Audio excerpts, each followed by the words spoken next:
When I was a child, there was nothing to eat.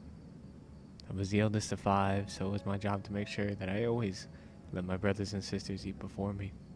War was inching inward from the coast, and as it marched closer, our food grew scarcer.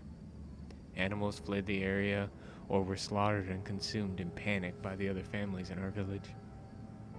My father was a wise and cautious man, and so we waited to slaughter our 2 chickens until the fall.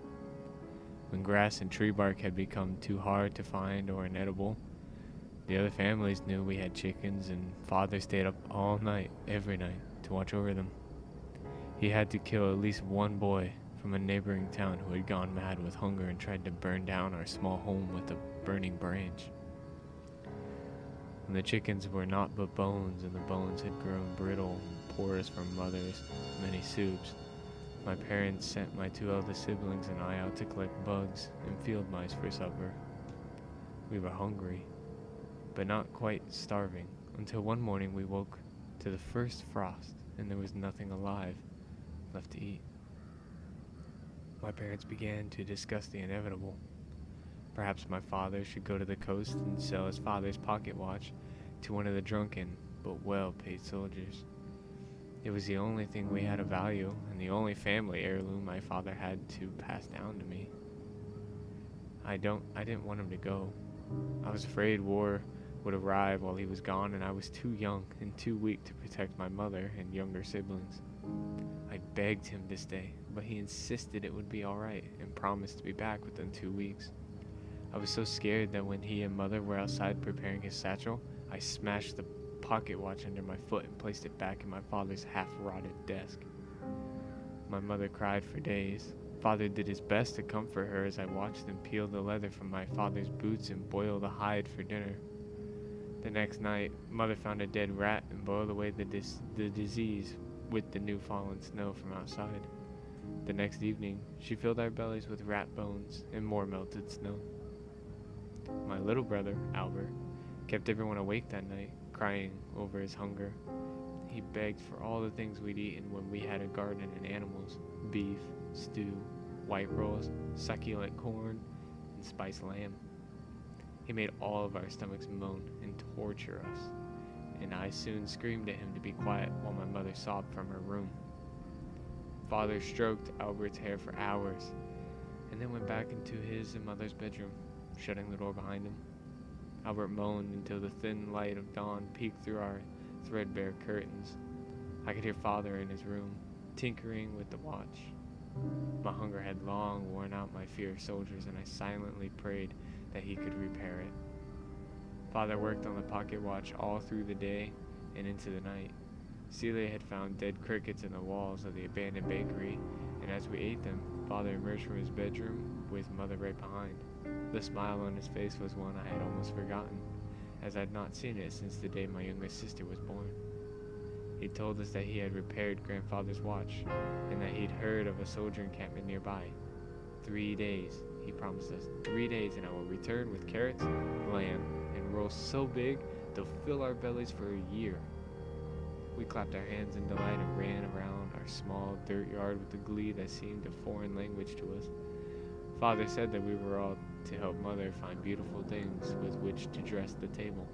The next morning, he gave us all a piece of rubber from the sole of mother's shoes to chew on, and sent us out on our mission after kissing us goodbye and promising to be back before we remembered he had left. We had such fun that day, gathering horseshoes and shards of broken glass. We threaded bits of twine through the horseshoes to hang above the table and tied the glass to the end, hoping they would shimmer in the lamplight. We returned home as the sun set, happy with our day's work and eager to return it to tomorrow.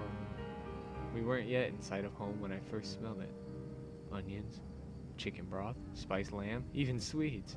I ran as fast as I could, dropping our table dressings carelessly along the way in my maddening pursuit for food. I burst through the door to find mother at the stove preparing our meal in a quiet reverence. I threw my arms around her and asked if father was home already. Yes, my love. He had the fortunate chance of meeting a wealthy mercenary on the road who was only too happy to buy your grandfather's watch. I hugged her even tighter and sat down at the table as my brothers and sisters came spilling through the doorway. They found their places quickly, hungry, expectant looks upon their faces. Father came out of the bedroom and took his seat at the end of the table as Mother brought over a steaming platter of spiced boiled lamb. She nodded at us, and we filled our hands with rich meat, hardly bothering with our plates. After dinner, we were sent to bed with full tummies, barely a word having been said to anyone since our food had been set on the table. We ate our fill the next night, and then the next and the next. But as our food stock started to dwindle, so did Mother's health. Each day bled more out of her until we were left fighting over scraps of raw meat while Mother lay weak and wilting nearby. The first night I went again without food was the night that the hazy, happy ether began to lift and my memories of the past few days became confusing. I recalled that the spiced lamb I'd consumed with such ferocity had actually been sickly sweet, and the accompaniments I had first smelled from afar had never been brought to the table. I couldn't remember Mother eating anything in all the days since Father had returned. Instead, she'd sat quietly next to us at the table, staring at the pile of gray meat we consumed with such fervor. And Father, I couldn't recall hearing his voice since the morning he had left for the soldier encampment. His chair had sat empty, night after night, and as the peripherals of my memory formed shape, I couldn't be entirely sure he'd ever been there at all. At least, not since the morning he had cut pieces of rubber from Mother's shoes at the table, frightened and starved, and didn't find sleep until the darkest hours of the night. The following morning, when Mother emerged from her room, I asked where Father had gone. She told me that he'd left to become a soldier and sent us out to peel bark off the bushes in the forest. Father never returned. Perhaps the reason I didn't realize what happened back then was because it was too awful to consider, and I was so very hungry. But Mother died a few days ago, and in death, she thrust the truth upon me. From her stock of meager possessions, I was bequeathed with a small box that contained nothing more than a shiny, broken pocket watch. Perhaps she wanted me to remember it all, the only hope of our survival that I'd smashed under my heel. My father's last loving hug before he sent us to collect dressings for the feast, the overly seasoned gray meat, and the rancid smell that had begun wafting out from under Mother's door, becoming more pungent each day. My father sacrificed more of his family than most ever would. I used to lament that I had nothing to remember him by, no family heirloom to pass down to my own children. But now I have his pocket watch, a thing I cannot give to my children, not because the glass is shattered, not because the gears are cracked.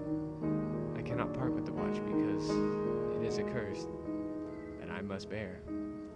For the shiny, contorted metal has never lost the sickening smell of that sweet, silvery meat.